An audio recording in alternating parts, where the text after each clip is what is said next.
തദ്ദേശകം. നമസ്കാരം. തദ്ദേശകം വാർത്താ ചാനലിലേക്ക് സ്വാഗതം. ഞാൻ ബാലകൃഷ്ണൻ. പ്രാദേശികം.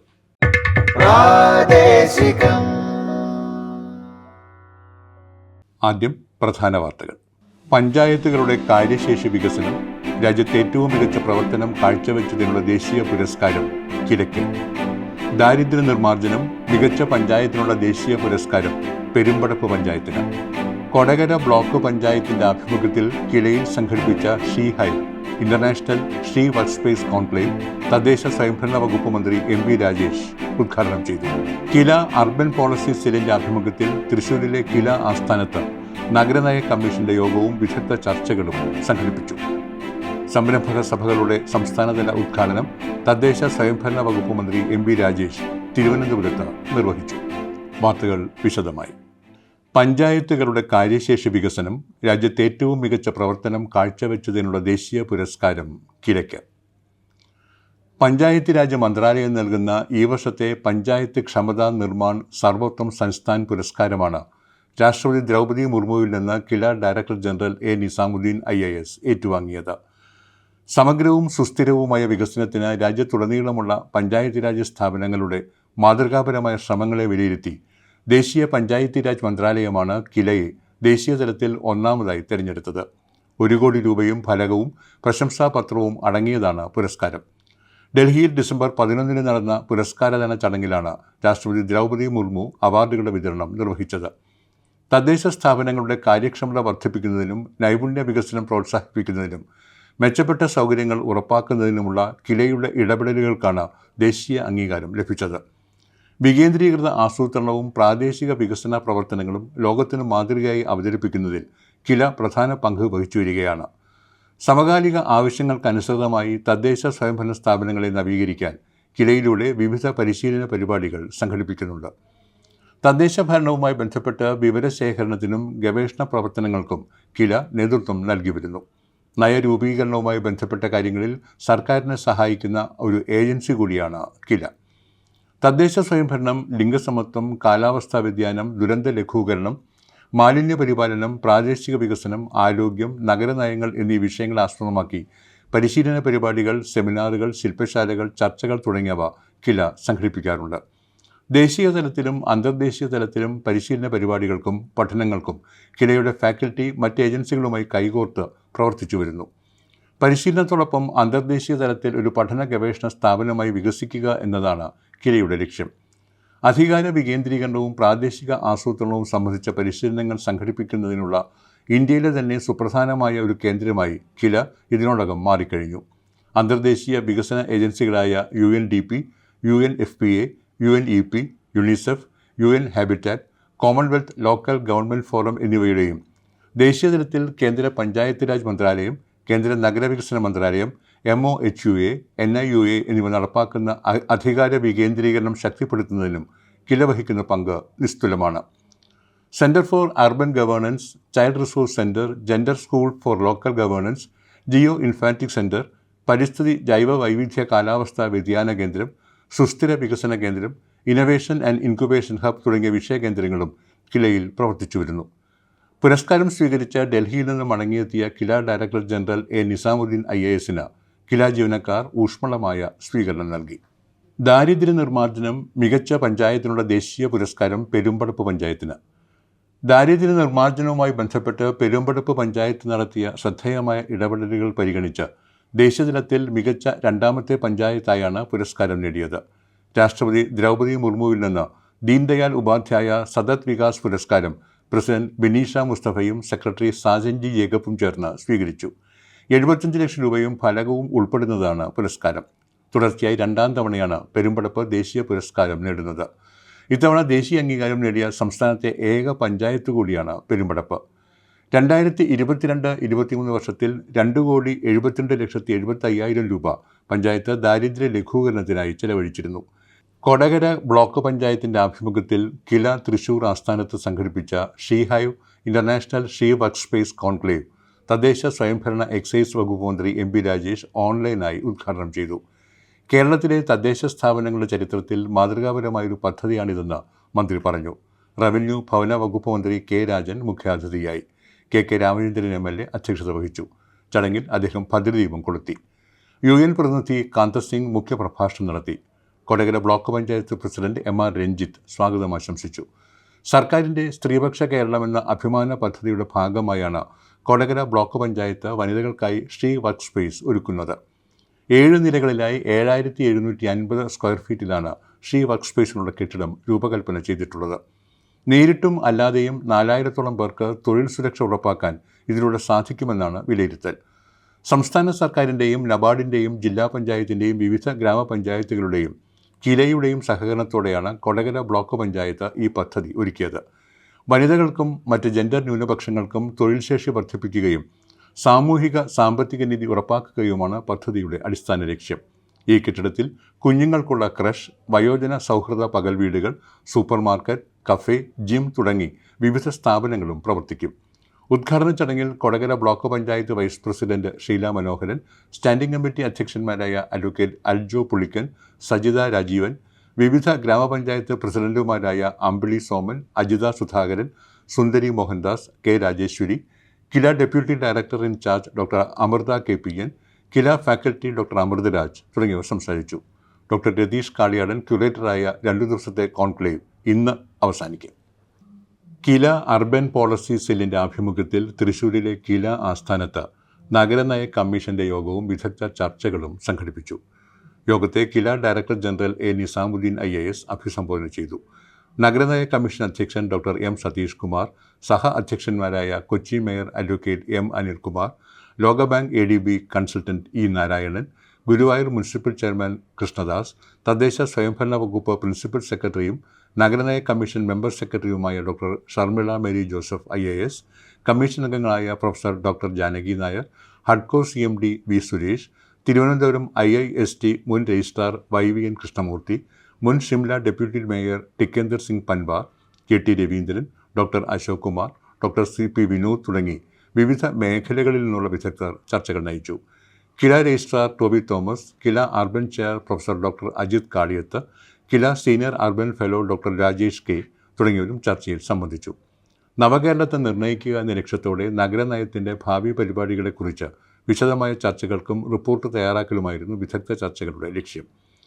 ഡിസംബർ 9 മുതൽ 16 വരെയായിരുന്നു യോഗം ചേർന്നത്. നഗരനയ കമ്മീഷൻ യോഗത്തിൻ്റെ ഭാഗമായി സംഘടിപ്പിച്ച സാംസ്കാരിക സായാഹ്നത്തോടനുബന്ധിച്ച് വിവിധ കലാപരിപാടികളും കിലയിൽ അരങ്ങേറി. കിലയും കലാമണ്ഡലവും തൃശ്ശൂർ മുനിസിപ്പൽ കോർപ്പറേഷനും തൃശ്ശൂർ മാനേജ്മെൻറ്റ് അസോസിയേഷനും സംയുക്തമായാണ് സാംസ്കാരിക സായാഹ്നം സംഘടിപ്പിച്ചത്. മേപ്പാടിയിൽ കുടുംബശ്രീ മിഷൻ തയ്യാറാക്കിയ മൈക്രോ പ്ലാനിൻ്റെ പ്രവർത്തനോദ്ഘാടനം തദ്ദേശ സ്വയംഭരണ വകുപ്പ് മന്ത്രി MB രാജേഷ് നിർവഹിച്ചു. വയനാട് ജില്ലാ ഭരണകൂടത്തിൻ്റെ നേതൃത്വത്തിൽ സംഘടിപ്പിച്ച ചടങ്ങിൽ വ്യവസായ വകുപ്പ് MMG PMEGP ധനസഹായ വിതരണവും മന്ത്രി നിർവഹിച്ചു. പട്ടികജാതി പട്ടികവർഗ പിന്നാക്ക ക്ഷേമ വകുപ്പ് മന്ത്രി OR കേളു അധ്യക്ഷനായി. Advocate T Siddique MLA Kudumbashree പ്രത്യാശ RF ധനസഹായ വിതരണം നിർവഹിച്ചു. ജില്ലാ പഞ്ചായത്ത് പ്രസിഡന്റ് സംഷാദ് മരക്കാർ സാമൂഹ്യ നീതി വകുപ്പ് സ്വാശ്രയ ധനസഹായം വിതരണം ചെയ്തു. തദ്ദേശ സ്വയംഭരണ വകുപ്പ് special secretary TV Anupama report അവതരിപ്പിച്ചു. തദ്ദേശ സ്വയംഭരണ കർമ്മ പദ്ധതി പ്രിൻസിപ്പൽ ഡയറക്ടർ S സാംബശിവറാവുവും Kudumbashree action plan Kudumbashree executive director H ദിനേശനും അവതരിപ്പിച്ചു.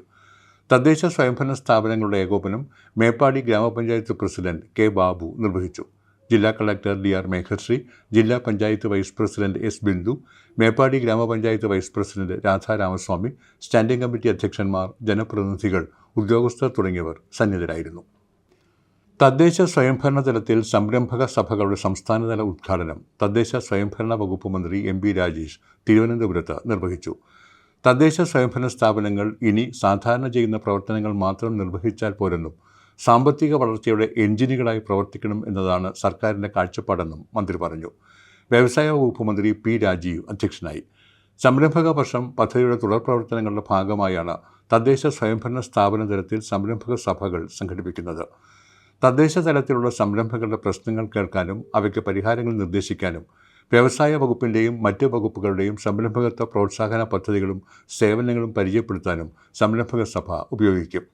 IB സതീഷ് MLA, വ്യവസായ വകുപ്പ് principal secretary APM Muhammad Haneesh, Kerala fire and rescue service director general K Padmakumar, വ്യവസായ വാണിജ്യ ഡയറക്ടർ മീർ മുഹമ്മദ് അലി, സംസ്ഥാന മലിനീകരണ നിയന്ത്രണ board chairperson Sreekala S, Pankaja Kasthuri managing director doctor J Harindran Nair തുടങ്ങിയവർ ചടങ്ങിൽ സന്നിധരായിരുന്നു. തദ്ദേശ സ്വയംഭരണ വകുപ്പ് മന്ത്രി MP രാജേഷിൻ്റെ അധ്യക്ഷതയിൽ എറണാകുളം മരടിൽ ആലപ്പുഴ ജില്ലയിലെ തദ്ദേശ സ്വയംഭരണ സ്ഥാപനങ്ങളുടെ അവലോകന യോഗം ചേർന്നു. മന്ത്രിയുടെ അധ്യക്ഷതയിൽ നടത്തിയ ജില്ലാതല അദാലത്തിലെ പരാതി പരിഹാരവും യോഗത്തിൽ അവലോകനം ചെയ്തു. STP, FSTP നിർമ്മാണ പുരോഗതിയും യോഗം വിലയിരുത്തി. അണ്ടർഗ്രൗണ്ട് STP പോലെയുള്ള സാധ്യതകൾ തേടാനും മന്ത്രി നിർദ്ദേശിച്ചു. മാലിന്യമുക്ത നവകേരളം, അതിദാരിദ്ര്യ നിർമ്മാർജ്ജനം, ലൈഫ് ഭവന നിർമ്മാണം, പാലിയേറ്റീവ് കെയർ, ഡിജി കേരളം തുടങ്ങിയ പ്രവർത്തനങ്ങൾ വിലയിരുത്താനായിരുന്നു യോഗം. തദ്ദേശ സ്വയംഭരണ വകുപ്പ് special secretary TV Anupama, principal director Sriram Sambasivarao, ജില്ലാ കളക്ടർ അലക്സ് വർഗീസ്, ശുചിത്വ mission executive director UV Jose, തദ്ദേശ സ്വയംഭരണ വകുപ്പ് ജോയിന്റ് ഡയറക്ടർ ശ്രീകുമാർ, തദ്ദേശ സ്വയംഭരണ സ്ഥാപന അധ്യക്ഷന്മാർ, സെക്രട്ടറിമാർ, തദ്ദേശ സ്വയംഭരണ വകുപ്പ് ഉദ്യോഗസ്ഥർ എന്നിവർ പങ്കെടുത്തു. സുസ്ഥിര വികസന ലക്ഷ്യങ്ങളുടെ പ്രാദേശികവൽക്കരണത്തിൻ്റെ ഭാഗമായി ഗുണമേന്മയുള്ള വിദ്യാഭ്യാസം എന്ന വിഷയാധിഷ്ഠിത ലക്ഷ്യവുമായി ബന്ധപ്പെട്ട് കോഴിക്കോട് പേരാമ്പ്ര ബ്ലോക്കിന് കീഴിലെ പഞ്ചായത്തുകൾക്കായി കിലയുടെ ആഭിമുഖ്യത്തിൽ പരിശീലനം സംഘടിപ്പിച്ചു. 7 പഞ്ചായത്തുകളിൽ നിന്നായി പ്രസിഡന്റ്, വൈസ് പ്രസിഡന്റ്, ആരോഗ്യ വിദ്യാഭ്യാസ സ്റ്റാൻഡിംഗ് കമ്മിറ്റി അധ്യക്ഷന്മാരും അംഗങ്ങളും, വർക്കിംഗ് ഗ്രൂപ്പ് ഉപാധ്യക്ഷന്മാർ, കൺവീനർമാർ, സാക്ഷരതാ പ്രേരക്മാർ തുടങ്ങിയവരും പങ്കെടുത്തു. 2 ദിവസങ്ങളിലായി നടന്ന പരിശീലന പരിപാടിയിൽ 40ഓളം പേരാണ് സംബന്ധിച്ചത്. കിലയുടെ ആഭിമുഖ്യത്തിൽ സംഘടിപ്പിച്ച വയനാട് ജില്ലയിലെ മാലിന്യമുക്തം നവകേരളം എൻഫോഴ്സ്മെൻറ്റ് പരിശീലനം മുട്ടിൽ ഗ്രാമപഞ്ചായത്ത് ഹാളിൽ നടന്നു. പഞ്ചായത്ത് സെക്രട്ടറിമാർ, അസിസ്റ്റന്റ് സെക്രട്ടറിമാർ, VEO, ഹെൽത്ത് ഇൻസ്പെക്ടർമാർ എന്നിവർക്കാണ് ദ്വിദിന പരിശീലനം നൽകിയത്. മാലിന്യ സംസ്കരണത്തിൽ കുറ്റകരമായ വീഴ്ച വരുത്തുന്നത് തടയാനും അത്തരം നിയമലംഘകരെ കണ്ടെത്താനും മാതൃകാപരമായി നിയമ നടപടികൾക്ക് വിധേയമാക്കുന്നതിനും തദ്ദേശ സ്വയംഭരണ സ്ഥാപന ഉദ്യോഗസ്ഥരെ പ്രാപ്തരാക്കുക എന്ന ലക്ഷ്യത്തോടെയായിരുന്നു പരിശീലനം. തദ്ദേശ വകുപ്പും കിലയും ചേർന്ന് പുറത്തിറക്കിയ മാലിന്യ സംസ്കരണ നിയമ നടപടികൾ പ്രതിപാദിക്കുന്ന പുസ്തകവും പരിശീലനത്തിൽ പ്രത്യേക ശ്രദ്ധ നേടി. Vellamunda panchayat secretary Shaju M, KM Shaji, Jubair KV, advocate Angel, advocate Rasheena, KILA ജില്ലാ കോർഡിനേറ്റർ ശരത് ചന്ദ്രൻ, വിവിധ ബ്ലോക്കുകളിലെ തെമാറ്റിക് എക്സ്പേർട്സ് എന്നിവർ നേതൃത്വം നൽകി. ജില്ലാ joint director Vimal Raj KK മുഖ്യാതിഥിയായിരുന്നു. കിലയുടെ ആഭിമുഖ്യത്തിൽ വാണിയംകുളം പഞ്ചായത്തിലെ ഭിന്നശേഷിക്കാരുടെ സമഗ്ര സർവേ നടത്തുന്നു. 3 മാസത്തിനുള്ളിൽ ഭിന്നശേഷി സൗഹൃദ പഞ്ചായത്തായി പ്രഖ്യാപിക്കുകയാണ് ലക്ഷ്യം. മനശ്ശേരി അലൈഡ് മാനേജ്മെൻറ്റ് കോളേജുമായി സഹകരിച്ചാണ് കില സർവേ നടത്തുന്നത്. സർവേയുടെ ആദ്യഘട്ട പ്രവർത്തനം പ്രസിഡന്റ് K ഗംഗാധരൻ ഉദ്ഘാടനം ചെയ്തു. കില റിസോഴ്സ് പേഴ്സൺമാരായ FG കാളിദാസൻ, CK സജീവ് തുടങ്ങിയവർ സംസാരിച്ചു. സംസ്ഥാന ബാലാവകാശ സംരക്ഷണ കമ്മീഷന്റെ ബാലസൗഹൃദ രക്ഷാകർതൃത്വം ഏകദിന പരിശീലനത്തിൻ്റെ സമാപന സമ്മേളനം തദ്ദേശ സ്വയംഭരണ എക്സൈസ് വകുപ്പ് മന്ത്രി MP രാജേഷ് ഉദ്ഘാടനം ചെയ്തു. തിരുവനന്തപുരത്ത് നടന്ന ചടങ്ങിൽ ബാലാവകാശ commission chairperson KV Manoj Kumar അധ്യക്ഷത വഹിച്ചു. കമ്മീഷൻ അംഗം N സുനന്ദ സ്വാഗതവും കുടുംബശ്രീ ജില്ലാ മിഷൻ കോർഡിനേറ്റർ G രമേശ് ആശംസയും പ്രോഗ്രാം മാനേജർ സ്വാതി S നന്ദിയും പറഞ്ഞു. കുടുംബശ്രീ ജില്ലാ മിഷനുമായി സഹകരിച്ചാണ് കുടുംബശ്രീ റിസോഴ്സ് പേഴ്സൺമാർക്കുള്ള പരിശീലന പരിപാടി സംഘടിപ്പിച്ചത്. ഉത്തരവാദിത്തപൂർണ്ണ രക്ഷാകർതൃത്വം, കുട്ടികളുടെ അവകാശങ്ങൾ, ജീവിത നൈപുണ്യ വിദ്യാഭ്യാസം, കുട്ടികൾ നേരിടുന്ന മാനസിക പ്രശ്നങ്ങൾ എന്നീ വിഷയങ്ങളിൽ ബാലാവകാശ കമ്മീഷൻ അംഗം ഡോക്ടർ F വിൽസണും തിരുവനന്തപുരം മെഡിക്കൽ കോളേജ് സൈക്യാട്രി വിഭാഗം പ്രൊഫസർ ഡോക്ടർ അരുൾ B നായരും ക്ലാസുകൾ നയിച്ചു. വൈപ്പിൻ ബ്ലോക്ക് പഞ്ചായത്ത് ഓഫീസ് കെട്ടിടം തദ്ദേശ സ്വയംഭരണ വകുപ്പ് മന്ത്രി MP രാജേഷ് ഉദ്ഘാടനം ചെയ്തു. KN ഉണ്ണികൃഷ്ണൻ MLAയുടെ അധ്യക്ഷതയിൽ നടന്ന ചടങ്ങിൽ മുൻ MLA S ശർമ്മ മുഖ്യാതിഥിയായി. ബ്ലോക്ക് പഞ്ചായത്ത് പ്രസിഡന്റ് തുളസി സോമൻ, കുഴുപ്പള്ളി ഗ്രാമപഞ്ചായത്ത് പ്രസിഡന്റ് KS നിബിൻ, പള്ളിപ്പുറം ഗ്രാമപഞ്ചായത്ത് പ്രസിഡന്റ് രമണി അജയൻ, ഞാറയ്ക്കൽ ഗ്രാമപഞ്ചായത്ത് പ്രസിഡന്റ് മിനി രാജു, തദ്ദേശ സ്വയംഭരണ വകുപ്പ് joint director KJ Joy, block panchayat secretary Lawrence Antonio Almeida, ജനപ്രതിനിധികൾ, ഉദ്യോഗസ്ഥർ തുടങ്ങിയവർ പങ്കെടുത്തു. ISO സർട്ടിഫിക്കേഷൻ്റെ ഭാഗമായി ത്രിപുര സംസ്ഥാനത്തു നിന്നുള്ള ബ്ലോക്ക് ഗ്രാമപഞ്ചായത്ത് ജനപ്രതിനിധികളുടെയും ഉദ്യോഗസ്ഥരുടെയും സംഘം കിലയിൽ എക്സ്പോഷർ വിസിറ്റ് നടത്തി. വിവിധ മേഖലകളിൽ നിന്നുള്ള 27ഓളം അംഗങ്ങളാണ് കില സന്ദർശനത്തിന് എത്തിയത്. 16 തുടങ്ങിയ സന്ദർശനം ഇന്ന് അവസാനിക്കും. ആദ്യ ദിനത്തിൽ KILA deputy director doctor Amritha KPN സന്ദർശകരെ അഭിസംബോധന ചെയ്തു. KILA senior urban fellow doctor K Rajesh, Kudumbashree resource person Maya Sasidharan തുടങ്ങിയവർ വിവിധ വിഷയങ്ങളിൽ ക്ലാസുകളെടുത്തു. കാസർഗോഡ് ജില്ലാ ദുരന്ത നിവാരണ അതോറിറ്റിയും വലിയപറമ്പ് ഗ്രാമപഞ്ചായത്തും യുനെസ്കോയും കിലയും സംയുക്തമായി വലിയപറമ്പ് പഞ്ചായത്തിലെ 10ാം വാർഡിൽ സുനാമി മോക്ക് ഡ്രിൽ സംഘടിപ്പിച്ചു. മോക്ക് ഡ്രില്ലിന്റെ ഭാഗമായി മുന്നറിയിപ്പ് വന്നതോടെ കടലോരത്തു നിന്നും വീടുകളിൽ നിന്നും 100-ലധികം ആളുകളെ ഒഴിപ്പിച്ച് ബീച്ചാരക്കടവ് മദ്രസയിൽ ക്യാമ്പിൽ എത്തിക്കുകയുണ്ടായി. Police, fire force, coastal police, revenue, motor vehicle team, fisheries, ആരോഗ്യവകുപ്പ്, rescue team, Aapthamitra volunteers, panchayat ദുരന്ത നിവാരണ സേന എന്നിവർ ആളുകളെ ഒഴിപ്പിക്കുന്നതിനും രക്ഷാപ്രവർത്തനങ്ങൾക്കും നേതൃത്വം നൽകി. സബ് കളക്ടർ, ADM, ഉന്നത ഉദ്യോഗസ്ഥർ തുടങ്ങിയവർ ക്യാമ്പ് സന്ദർശിച്ച് സ്ഥിതിഗതികൾ വിലയിരുത്തി. ഒരു ദുരന്തമുണ്ടായാൽ ഏതു തരത്തിൽ എങ്ങനെ രക്ഷാപ്രവർത്തനം നടത്താം എന്നതിൻ്റെ നേർക്കാഴ്ചയായിരുന്നു മോക്ക് ഡ്രിൽ. രാജ്യത്ത് നടപ്പിലാക്കുന്ന 100 ദിന ക്ഷയരോഗ നിർമ്മാർജ്ജന ബോധവൽക്കരണ പരിപാടികളുടെ എറണാകുളം ജില്ലാതല ഉദ്ഘാടനം കളക്ടർ NSK ഉമേഷ് നിർവഹിച്ചു. സിവിൽ സ്റ്റേഷനിൽ നടന്ന പരിപാടിയിൽ 100 ദിന പ്രചാരണ പരിപാടിയുടെ പോസ്റ്റർ ജില്ലാ പഞ്ചായത്ത് പ്രസിഡന്റ് മനോജ് മൂർത്തിയുടെ നൽകി കളക്ടർ പ്രകാശനം നിർവഹിച്ചു. പ്രചാരണ പരിപാടികളും ക്ഷയരോഗ നിർണയ ക്യാമ്പുകളും നടത്തുന്നതിനായുള്ള നിക്ഷയ് വാഹനം ജില്ലാ പഞ്ചായത്ത് പ്രസിഡന്റ് മനോജ് മൂർത്തിയുടെ ഫ്ളാഗ് ഓഫ് ചെയ്തു. ക്ഷയരോഗമുക്ത ഭാരതം എന്ന ലക്ഷ്യം മുൻനിർത്തി കേന്ദ്ര സംസ്ഥാന ആരോഗ്യ വകുപ്പുകളുടെ നേതൃത്വത്തിൽ സംഘടിപ്പിക്കുന്ന ദേശീയ ക്ഷയരോഗ നിർമ്മാർജ്ജന പരിപാടിയുടെ ഭാഗമായാണ് ബോധവൽക്കരണം സംഘടിപ്പിച്ചത്. അസിസ്റ്റന്റ് കളക്ടർ അഞ്ജീത് സിംഗ്, ജില്ലാ TV officer doctor VM Sunitha, ജില്ലാ education media officer CM Sreeja, Kakkanad കുടുംബാരോഗ്യ കേന്ദ്രം medical officer doctor Gopika Prem, ആരോഗ്യവകുപ്പ് ജീവനക്കാർ തുടങ്ങിയവർ പങ്കെടുത്തു. ജില്ലയിലുടനീളം സർക്കാർ, അർദ്ധ സർക്കാർ, സ്വകാര്യ മേഖലകൾ ഉൾപ്പെടെ വിവിധ സംവിധാനങ്ങളുടെ സഹകരണം ഉറപ്പാക്കി ക്ഷയരോഗ ബോധവൽക്കരണ പരിപാടികളും ക്ഷയരോഗ നിർണയ മെഡിക്കൽ ക്യാമ്പുകളും നടക്കും. എറണാകുളം ജില്ലയിലെ 2ാമത്തെ മാതൃകാ ഹരിത ടൂറിസം കേന്ദ്രമായി കോടനാട് അഭയാരണ്യത്തെ ഹരിത ടൂറിസ്റ്റ് കേന്ദ്രമായി പ്രഖ്യാപിച്ചു. മാലിന്യമുക്തം ജനകീയ ക്യാമ്പിൻ്റെ ഭാഗമായി സംഘടിപ്പിച്ച പരിപാടിയിൽ ജില്ലാ കളക്ടർ NSK ഉമേഷാണ് പ്രഖ്യാപനം നിർവഹിച്ചത്. കൂവപ്പടി ഗ്രാമപഞ്ചായത്ത് പ്രസിഡന്റ് മായ കൃഷ്ണകുമാർ അധ്യക്ഷയായ ചടങ്ങിൽ ജില്ലാ പഞ്ചായത്ത് president Manoj Moothedan, block panchayat president AT Ajith Kumar, vice president MO Jose, Kalady പ്രകൃതി പഠന കേന്ദ്രം assistant chief conservator of forest R Delto L Marocky, ranger Rasheed തുടങ്ങിയവർ പങ്കെടുത്തു. ഹരിത കേരളം മിഷന്റെ നേതൃത്വത്തിൽ വിനോദസഞ്ചാര മേഖലയിൽ നടപ്പാക്കുന്ന പദ്ധതിയാണ് ഹരിത ടൂറിസം. അണ്ടൂർ കോണം ഗ്രാമപഞ്ചായത്ത് വൃക്കരോഗികൾക്കായി ഒരുക്കിയ ഡയലൈസർ വിതരണം ഭക്ഷ്യ പൊതുവിതരണ വകുപ്പ് മന്ത്രി GR അനിൽ ഉദ്ഘാടനം ചെയ്തു. നിർധനരായ വൃക്കരോഗികൾക്ക് ഡയലൈസറും അനുബന്ധ ഉപകരണങ്ങളും നൽകുന്നതാണ് പദ്ധതി. ആലുമൂട് ഗവൺമെൻറ് LP സ്കൂൾ ഓഡിറ്റോറിയത്തിൽ നടന്ന ചടങ്ങിൽ 14 ഡയാലിസിസ് രോഗികൾക്കാണ് 1200 രൂപ വില വരുന്ന ഡയലൈസറും അനുബന്ധ ഉപകരണങ്ങളും മന്ത്രി നൽകിയത്. സംസ്ഥാനത്ത് ആദ്യമായാണ് ഡയലൈസർ നൽകുന്ന പദ്ധതി ഒരു ഗ്രാമപഞ്ചായത്ത് ഏറ്റെടുത്ത് നടപ്പാക്കുന്നത്. ഇതോടൊപ്പം ആതുരാവസ്ഥയിലുള്ളവർക്ക് ആശ്വാസമാകുകയെന്ന സന്ദേശമുയർത്തി പാലിയേറ്റീവ് സാന്ത്വന സംഗമവും മന്ത്രി ഉദ്ഘാടനം ചെയ്തു. ഗ്രാമപഞ്ചായത്ത് പ്രസിഡന്റ് S ഹരികുമാർ അധ്യക്ഷനായിരുന്നു. മലപ്പുറം ജില്ലാതല സംരംഭക സഭകളുടെ ഉദ്ഘാടനം കായിക ന്യൂനപക്ഷ ക്ഷേമ, ഹജ്ജ്, വഖഫ് വകുപ്പ് മന്ത്രി V അബ്ദുറഹ്മാൻ നിർവഹിച്ചു. തിരൂർ സാംസ്കാരിക നിലയത്തിൽ നടന്ന ചടങ്ങിൽ നഗരസഭാ ചെയർപേഴ്സൺ AP നസീമ അധ്യക്ഷത വഹിച്ചു. ഓൺലൈനായി P നന്ദകുമാർ MLAയും പങ്കെടുത്തു. ജില്ലാ കളക്ടർ VR വിനോദ് മുഖ്യപ്രഭാഷണം നിർവഹിച്ചു. സംരംഭകർക്ക് കൈത്താങ്ങാകുന്നതിൻ്റെ ഭാഗമായി വിവിധ വകുപ്പുകളുടെ ഏകോപനത്തിലൂടെ പ്രാദേശിക തലത്തിലുള്ള സംരംഭക ആവാസ വ്യവസ്ഥ ശക്തിപ്പെടുത്തുന്നതിന് വേണ്ടി നടത്തുന്ന പരിപാടിയാണ് സംരംഭക സഭ.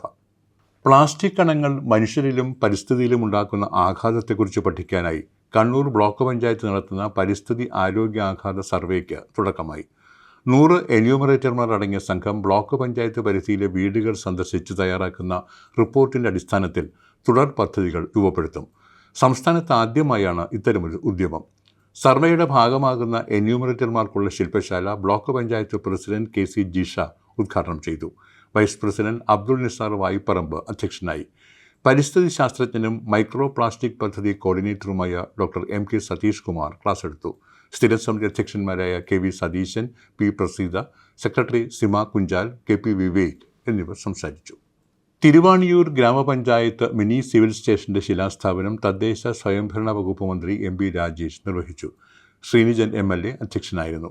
പഞ്ചായത്ത് പ്രസിഡന്റ് CR പ്രകാശ്, ജില്ലാ പഞ്ചായത്ത് അംഗം ലിസി അലക്സ്, ഗ്രാമപഞ്ചായത്ത് vice president Sheeja Viswanathan, standing committee ചെയർമാൻമാർ, ജനപ്രതിനിധികൾ, ഉദ്യോഗസ്ഥർ എന്നിവർ പങ്കെടുത്തു. പ്രാദേശികം അവസാനിക്കുന്നു.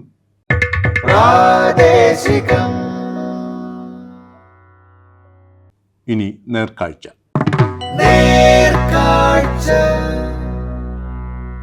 മൃഗസംരക്ഷണ മേഖലയിൽ മാനന്തവാടി ബ്ലോക്ക് പഞ്ചായത്തിന്റെ മികച്ച പ്രവർത്തനങ്ങൾ കാണാം. വയനാട് ജില്ലയെ സംബന്ധിച്ചിടത്തോളം ഇവിടുത്തെ കർഷകരുടെ ഉപജീവന മാർഗമാണ് കൃഷിയും അനുബന്ധ മേഖലയായ ക്ഷീരമേഖലയും. കൃഷിയും മൃഗപരിപാലന മേഖലയിലൂടെയും ഉപജീവന മാർഗം കണ്ടെത്തുന്ന നിരവധി കർഷകരുള്ള ഒരു നാടാണ് വയനാട്.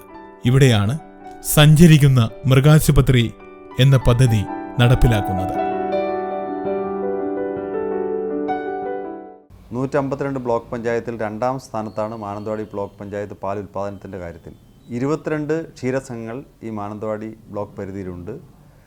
ആ ക്ഷീരസംഘങ്ങളെ കൃഷിക്കാരെ സഹായിക്കാനുള്ള ഒട്ടനവധി പ്രവർത്തനങ്ങൾ ഞങ്ങൾ സംഘടിപ്പിച്ചു വരുന്നുണ്ട്. അതിൻ്റെ ഭാഗമായിട്ട് വീട്ടുപടിക്കൽ സേവനം നൽകുന്ന സഞ്ചരിക്കുന്ന മൃഗാശുപത്രി, ഒരു വെറ്റിനറി സർജനും മരുന്നുകളുമായി ബ്ലോക്ക് പഞ്ചായത്ത് പരിധിയിൽ 5 പഞ്ചായത്തുകളിലും 22 ക്ഷീരസംഘങ്ങളിലൂടെ സഞ്ചരിച്ച് ആ സേവനം ഉറപ്പുവരുത്തുകയാണ്. മൃഗസംരക്ഷണ മേഖലയിൽ പുത്തൻ ഉണർവ് സൃഷ്ടിക്കുന്നതോടൊപ്പം തന്നെ സംസ്ഥാനത്തിന് തന്നെ മാതൃകയുമാണ് ഈ പദ്ധതി. ബ്ലോക്ക് പഞ്ചായത്ത് പരിധിയിലെ തവിഞ്ഞാൽ, തിരുനെല്ലി, എടവക, തൊണ്ടർനാട്, വെള്ളമുണ്ട ഗ്രാമപഞ്ചായത്തുകളിലുള്ള ക്ഷീരകർഷകർക്ക് ഈ പദ്ധതിയുടെ പ്രയോജനം ലഭ്യമാകുന്നുണ്ട്. ബ്ലോക്ക് പഞ്ചായത്തിൻ്റെ വാർഷിക പദ്ധതിയിൽ ഉൾപ്പെടുത്തി 40 ലക്ഷം രൂപയാണ് മൃഗസംരക്ഷണ മേഖലയിൽ മാനന്തവാടി ബ്ലോക്ക് പഞ്ചായത്ത് ചെലവഴിക്കുന്നത്. 5 പഞ്ചായത്തിലെ 13 ഡിവിഷനുകളായി 13 ഡിവിഷനിൽ ഒരു ഡിവിഷനിൽ 2 ദിവസം സേവനം കിട്ടാൻ പാകത്തിന് മാനന്തവാടി ബ്ലോക്ക് പഞ്ചായത്ത് പ്ലാൻ ചെയ്ത് നടപ്പിലാക്കിക്കൊണ്ടിരിക്കുന്ന പദ്ധതിയാണ് മാനന്തവാടി ബ്ലോക്ക് പഞ്ചായത്തിൻ്റെ സഞ്ചരിക്കുന്ന മൃഗാശുപത്രി. മൃഗാശുപത്രി അടുത്തില്ലാത്ത വിദൂര ഗ്രാമങ്ങളിലെ ജനങ്ങളുടെ ഏറെ നാളത്തെ ആവശ്യമായിരുന്നു സഞ്ചരിക്കുന്ന മൃഗാശുപത്രി. മാനന്തവാടി ബ്ലോക്ക് പഞ്ചായത്തിലെ 21 ക്ഷീരസംഘങ്ങളെയും 6 മൃഗാശുപത്രികളെയും കോർത്തിണക്കിക്കൊണ്ടാണ് ഈ പദ്ധതി മാനന്തവാടി ബ്ലോക്ക് പഞ്ചായത്ത് നടപ്പിലാക്കുന്നത്. മൊബൈൽ വെറ്റിനറി ക്ലിനിക് എന്ന പരിപാടി ഇപ്പോൾ തുടങ്ങിയിട്ട് ഒരു വർഷത്തിൻ്റെ മുകളിലായി വളരെ വിജയകരമായിട്ട് മുന്നോട്ട് പോവുകയാണ്. ഓരോ സെൻറ്ററിൽ പോയിട്ട് കർഷകർ കൂടുതൽ വരുന്നുണ്ട്, മരുന്നുകൾ വാങ്ങിയിട്ട് പോകുന്നുണ്ട്. ആൾക്കാർക്ക് സമയം, പൈസ, അവരുടെ അധ്വാനം ഒക്കെ ലാഭം കിട്ടുന്നുണ്ട്. സഞ്ചരിക്കുന്ന മൃഗാശുപത്രിയിൽ പ്രത്യേകം സജ്ജീകരിച്ച വാഹനവും ഡോക്ടർ, ഡ്രൈവർ, അറ്റൻഡർ കൂടാതെ കർഷകർക്കാവശ്യമായ മരുന്നുകളുമടക്കം ഉറപ്പുവരുത്തിക്കൊണ്ടാണ് സഞ്ചരിക്കുന്ന മൃഗാശുപത്രിയുടെ യാത്ര. ക്യാമ്പ് കൊണ്ട് ഗുണം എന്താണെന്ന് വെച്ചാൽ നല്ലത് തന്നെയാണ്. ഇതിലെ വണ്ടി വരുന്നതുകൊണ്ട് ഞങ്ങൾക്ക് പിന്നെ മൃഗാശുപത്രിയിലേക്ക് അങ്ങോട്ട് മാനന്തവാടിക്കോ കല്ലുടിക്കൊന്നും പോകണ്ടല്ലോ. ഇത് വരുന്ന ദിവസം നോക്കിയിട്ട് പശുവിന് സുഖമില്ലാത്തതോ അല്ലെങ്കിൽ എന്താ ആവശ്യമുള്ളതെന്ന് വെച്ചാൽ നമുക്ക് ഇവിടെ വന്ന് മരുന്ന് മേടിക്കൂ. ഇത് നല്ലൊരു ഉപകാരം തന്നെയാണ് ഇതിലെ വരുന്നത് തന്നെ. മൃഗങ്ങൾക്ക് സംഭവിക്കുന്ന രോഗങ്ങൾക്ക് മരുന്ന് ഈ പദ്ധതിയിലൂടെ സൗജന്യമായി വിതരണം ചെയ്യുന്നുണ്ട്. 20 ലക്ഷം രൂപയുടെ വെറ്റിനറി മരുന്നുകളാണ് ഈ മൃഗാശുപത്രി വഴി കർഷകർക്ക് നൽകി വരുന്നത്. പാലുൽപാദനം വർദ്ധിപ്പിക്കുന്നതോടൊപ്പം ക്ഷീരകർഷകർ അനുഭവിക്കുന്ന വിവിധ തരം രോഗങ്ങൾക്കുള്ള പ്രതിരോധ മാർഗങ്ങളും സഞ്ചരിക്കുന്ന മൃഗാശുപത്രി വഴി മാനന്തവാടി ബ്ലോക്ക് പഞ്ചായത്ത് നടപ്പിലാക്കുന്നുണ്ട്. മൃഗങ്ങളെ ബാധിക്കുന്ന വിവിധ രോഗങ്ങളിൽ നിന്നും രക്ഷ നേടാനായി പ്രതിരോധ മരുന്നുകളടക്കം നൽകി ക്ഷീരമേഖലയെ പിടിച്ചു നിർത്തുക എന്ന ഉദ്ദേശത്തോടു കൂടിയാണ് മാനന്തവാടി ബ്ലോക്ക് പഞ്ചായത്ത് സഞ്ചരിക്കുന്ന മൃഗാശുപത്രി പദ്ധതി നടപ്പിലാക്കുന്നത്. ഇവിടെ വണ്ടി വന്നതിൻ്റെ ഭാഗമായിട്ടും ഈ മരുന്ന് വീടുകളുടെ പടിക്കലെത്തുന്നതിൻ്റെ ഭാഗമായിട്ടും ഒരുപാട് ഉപകാരപ്രദമായി ഇതെന്നും നിലനിർത്തണം എന്നുള്ളൊരു പ്രാർത്ഥന കൂടി കർഷകൻ എന്ന നിലയ്ക്ക് നമുക്കുണ്ട്. വയനാട്ടിലെ കാർഷിക മേഖലയെ സംബന്ധിച്ചിടത്തോളം മൃഗപരിപാലനമില്ലാതെ ഒരിക്കലും മുന്നോട്ടു പോകാൻ കർഷകർക്ക് സാധിക്കില്ല. ഇവിടെയാണ് മാനന്തവാടി ബ്ലോക്ക് പഞ്ചായത്ത് നടപ്പിലാക്കുന്ന സഞ്ചരിക്കുന്ന മൃഗാശുപത്രിയുടെ ഏറ്റവും വലിയ സവിശേഷത. ദാരിദ്ര്യ ലഘൂകരണത്തിൽ കോഴിക്കോട് ജില്ലയിലെ ചെറോട് ഗ്രാമപഞ്ചായത്ത് നടത്തിയ പ്രവർത്തനങ്ങൾ കാണാം.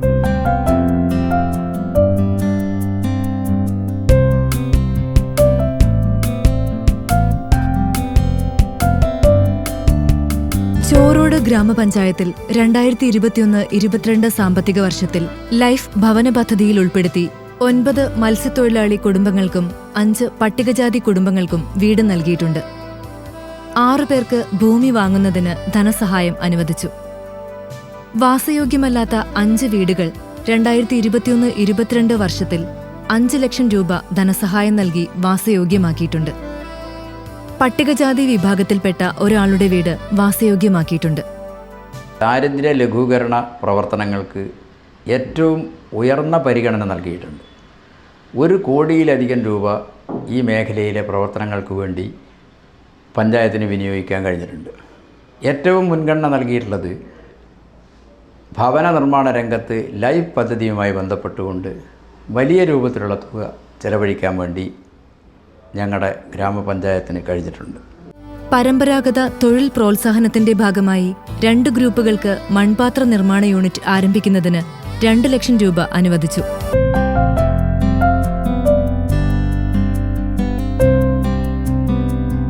ഞങ്ങൾ പണ്ട് കാലം മുതലേ ചെയ്യുന്നൊരു തൊഴിലാണ് മൺപാത്ര നിർമ്മാണം.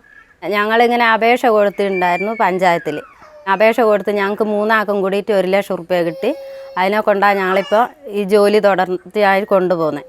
വനിതാ ശാക്തീകരണത്തിന്റെ ഭാഗമായി 70,000 രൂപ സബ്സിഡി നൽകി ഒരാൾക്ക് ഓട്ടോറിക്ഷ നൽകിയിട്ടുണ്ട്. തൊഴിലുറപ്പ് പദ്ധതിയിൽ ഉൾപ്പെടുത്തി 23 സോക്പിറ്റുകൾ, 9 തൊഴുത്തുകൾ, 8 കോഴിക്കൂടുകൾ, 2 ആട്ടിൻകൂടുകൾ, 2 കമ്പോസ്റ്റ് പിറ്റുകൾ എന്നിവ 2021-22 വർഷം നൽകിയിട്ടുണ്ട്. ചോറോട് പഞ്ചായത്തിൻ്റെ തൊഴിലുറപ്പ് കൂടിയാണ് എനിക്ക് ഈ ആട്ടുംകൂട് കിട്ടിയത്. ഞാൻ 5-6 ആട്ടിനെ വളർത്തുന്നുണ്ട്. അതാണ് എൻ്റെ ജീവിതമാർഗം.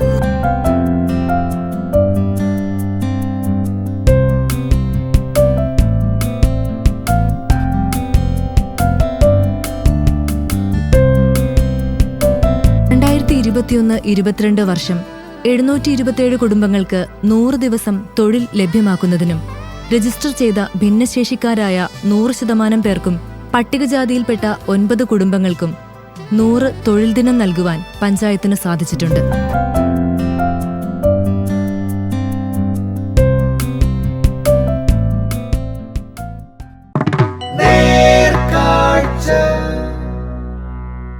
അടുത്തതായി നമുക്ക് സംസാരിക്കാം.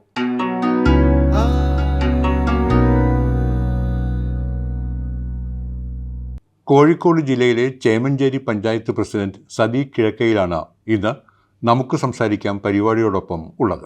നമസ്കാരം. അതിദാരിദ്ര്യ നിർമ്മാർജ്ജനത്തിന് വേണ്ടി എന്തെല്ലാം പ്രവർത്തനങ്ങളാണ് പഞ്ചായത്തിന്റെ ഭാഗത്തു നിന്നുണ്ടാകുന്നത്? അതിദാരിദ്ര്യ മേഖലയിലുള്ള ആളുകളെ നമ്മൾ കണ്ടെത്തി ഏറ്റവും ആദ്യം നമ്മൾ ചെയ്തത് അവർക്ക് വേണ്ട പെൻഷൻ കിട്ടാത്ത ആളുകൾക്ക് പെൻഷൻ കൊടുക്കുക. അതുപോലെ തന്നെ നിലവിൽ ചില ID കാർഡുകളൊന്നും ഇല്ലാത്ത 1-2 പേരെങ്കിലും ഉണ്ടായിരുന്നു, റേഷൻ കാർഡ്. ആ കാര്യങ്ങളൊക്കെ ആദ്യം തന്നെ ചെയ്തു കൊടുത്തു. പിന്നെ അവരുടെ ആവശ്യങ്ങൾ എന്താണെന്ന് തിരിച്ചറിഞ്ഞു.